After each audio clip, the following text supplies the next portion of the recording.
세상에 석 달밖에 안 살았는데 이혼한다고 하는데 공동명의니까 반 가져가겠다고 며느리가 한다는 거예요. 이거 다 계산하니까요 4,600만 원이에요. 이거 돌려받게 해주세요. 사기 결혼이요. 좋아요, 구독하기 눌러주시기 바랍니다. 신혜연어TV 신인숙 변호사입니다. 오늘 불효자들에 대해서 한번 얘기를 해볼까요? 제가 말하는 불효자는 내 자식이 직접적으로 나한테 잘못하는 거, 그것도 있지만 잘 살라고 결혼시켜 놨더니 이혼하는 경우에 불효하는 경우, 이 경우를 한번 보겠습니다. 일단은 자녀들이 이혼하는 그 자체가 부모님들한테 불효죠. 그런데 요즘은 자녀들이 이혼할 때 부모님들이 예민하신 거 있어요. 아직까지 관행적으로 부모님들이 전셋집이나 결혼자금이나 혼수자금을 전부 이렇게 조달하시는 경우가 대부분이다 보니까 오래 살면 몰라도 결혼한 지 몇 달 돼서 1년도 안 돼서 이혼한다 그럴 때 우리 부모님들 솔직히 이렇게 본전 생각나시잖아요. 본전. 그러니까 이 부분과 관련해서 이제 시댁은 시부모님은 시부모님대로, 처갓집은 처갓집대로 이제 변호사를 쫓아오세요. 근데 공통적인 질문이 뭔지 아세요? 일단요, 우리 애들 결혼시킬 때 내가 결혼 비용을요, 자기네들이 호텔에 산다 그래서요, 결혼식 비용만도 얼마고요, 1인 그 하객이 얼마가 와고 식비가 얼마고요, 그 다음에 시계, 반지, 양복, 목걸이, 그 다음에요, 자기네들 여행 갔다 올 때 명품 원피스 사줬어요. 이거 다 계산하니까요 4,600만 원이에요. 이거 돌려받게 해주세요. 사기 결혼이에요. 이런 경우가 이제 항목마다 빠지지 않죠. 근데 정말 굵직한 건 집이에요, 집. 대부분이 이제 아직까지는 남자분들이 집을 관행적으로 해오시잖아요. 해오셨는데 문제는 지들 잘 살라고 해가지고 며느리하고 공동명의를 해줬다는 거예요.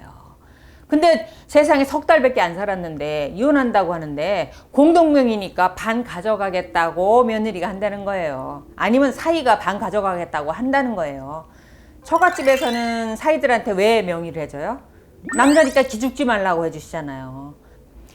조금이라도 그런 생각하지 마시고 기꺼이 주시고 축복해줘야 그 결혼이 잘 되지 않을까요? 저는 그런 생각합니다. 부모님이나 자녀들이 돈 뺏길까? 이런 의심이 든다라고 하면 글쎄요, 신께서 축복하지는 않을 것 같습니다. 말 그대로 부모님이 자녀에게 뭔가 재산을 주었는데 효도하기로 약속해 놓고 효도 안 하는 거잖아요. 불효하는 거를 이제 이를 반환받고자 하는 것이 불효소송이라고 하는데요. 민법적인 용어는 부담부 증여라고 합니다. 자녀한테 재산을 주는데 조건, 부담, 조건을 단다는 얘기죠. 예를 들면 대부분 그런 조건이세요. 내가 너희들한테 이 집을 우선 주는데 내가 죽을 때까지 생활비를 매달 얼마 줘라. 그리고 나랑 함께 살면서 일주일에 한 번씩 외식하자. 그런 얘기를 하시는 경우가 많고요. 그 다음에 병원비를 대줘라. 종갓집 같은 경우 1년에 몇 번 제사가 있는데 이 제사를 성실히 지낸다. 이런 조건을 다는 경우가 있어요. 그런데 제가 볼 때요, 자녀들이 어디 제일 솔직히 만만한 게 부모죠? 부모 말 듣나요? 결혼 안 한 자녀들도 보세요. 언제 아침 저녁으로 전화하나요? 용돈 주는 날. 근데 결혼한 자녀가 오죽하겠습니까? 돈 줄 때 그 해는 잘한답니다. 1년은. 지금 이제 이달해 주시면 2020년도 말까지는 잘하겠네요. 잘한답니다.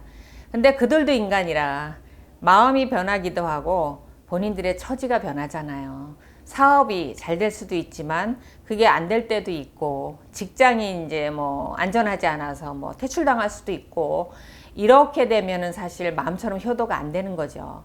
문제는 그렇게 되면 부모님도 극빈 상태에 빠지시잖아요. 그러니까 자녀한테 돈이 없으니까 돌려받고도 싶으시고, 무엇보다 괘씸하시죠. 너무 괘씸하시죠. 자녀한테 배신당하면 더 마음이 아프고 괘씸하시니까 그 재산을 돌려받고 싶어 하세요. 이때 이용할 수 있는 게 부담부 증여입니다. 간단합니다.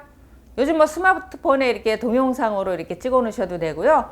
아니면 아무 종이나 꺼내셔서 그 아들하고 조건을 쓰시는 거예요. 딸하고. 내가 어떤 재산을 주면 언제까지 뭘 어떻게 해주겠다. 생활비, 그 다음에 병원비, 그 다음에 같이 산다, 외식 일주일에 몇 번 한다. 이렇게 조건을 쓰신 다음에 날짜, 쓰시고, 자, 부모님 이름 쓰고 자녀분 이름 쓰고 서로 서명 날인하고 이거 한 장씩 갖고 계시면 돼요. 아니면 뭐 복사하기 어려우시면 부모님만 갖고 계시면 돼요. 왜냐하면 나중에 돌려받을 사람은 부모님이니까. 이런 걸 보관하신다라면 증거가 확실합니다. 그런데 그렇지 않으면 이렇게 말로 하신 거는 증거가 남지 않으니까 입증이 어려워서 증여는 한번 부동산이 이전되거나 현금이 이체되면 돌려받을 수 없거든요. 그러니까 입증 책임이 부모님한테 있습니다. 그러니까 부모님이 계약서를 또는 약속을 받아서 핸드폰, 녹취 또는 이렇게 계약서를 써서 보관하시기 바랍니다. 꼭 공증하지 않으셔도 됩니다.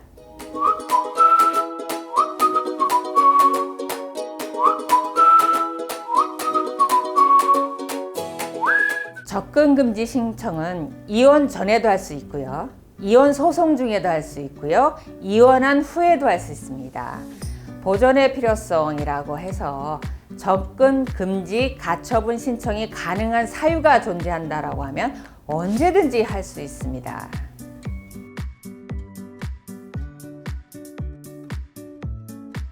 가능한지 별거 당시에 왜 별거를 했는지가 대단히 중요합니다.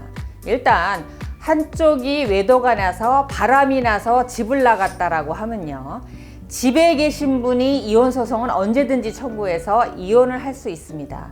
하지만 바람이 나서 나가신 분들은 이혼 청구가 받아질 가능성이 거의 없죠.